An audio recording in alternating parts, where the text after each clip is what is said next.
இட்லியை வச்சு சாம்பார் வச்சிருக்கேன், எப்படி இருக்கோ தெரியல. கடவுளே, இட்லியும் சாம்பாரும் நல்லா இருக்குன்னு எங்க அத்தையும் நாத்தனாரும் சொல்லணும். புது மருமோள பரவாயில்லையே, காலையில எந்திரிச்சு இட்லியும் சாம்பாரும் வச்சிட்டியே. ஆமதே, சாப்பிட்டு பார்த்துட்டு எப்படி இருக்குன்னு சொல்லுங்க தே. அத்தனாரே, சாப்பிட்டுட்டு நல்லா இருக்கா இல்லையான்னு சொல்லுங்க. அண்ணி, என்ன வாங்க போங்கன்னு சொல்லண்டா, வா போன்னு சொல்லுங்க.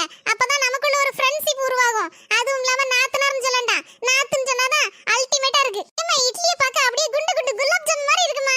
அப்படியே சாம்பாருக்குள்ள முக்கி அப்படியே மதக்க விட்டு கட கடன் வாரி குடி பாப்போம். சாப்பிடு. என்ன மருமல சாம்பார் வச்சிருக்க? சாம்பாரா இது? பச்சை தண்ணில பொடியை போட்டு கலக்கி வச்ச மாதிரி இருக்கு. உப்பு இல்ல, உரப்பு இல்ல, ஒரு மண்ணாங்கட்டி இல்ல. அம்மா, என்ன நினைச்சிட்டு இருக்க உன் மனசுல? சாம்பார் ஓரளவுக்கு பரவாயில்லாம தான் இருக்கு. உனக்கு 7 வயசாச்சு. உன் அனுபவம் கூட அவங்களுக்கு வயசு இருக்காது. இந்த நேரத்துல இப்படி குறைச்சலுதா? நான் செஞ்சா இதே மாதிரி குறைச்சலுவியா? முதல்ல புரிஞ்சு நடந்துக்கோ. போக போக எல்லாம் சரியாகும். ஒழுங்கா இட்லி திங்கின திண்ணிலன ஓடு. அண்ணி, சாம்பார் சுவையோ சுவை, சூப்பர். தேங்க்ஸ் நாத்து.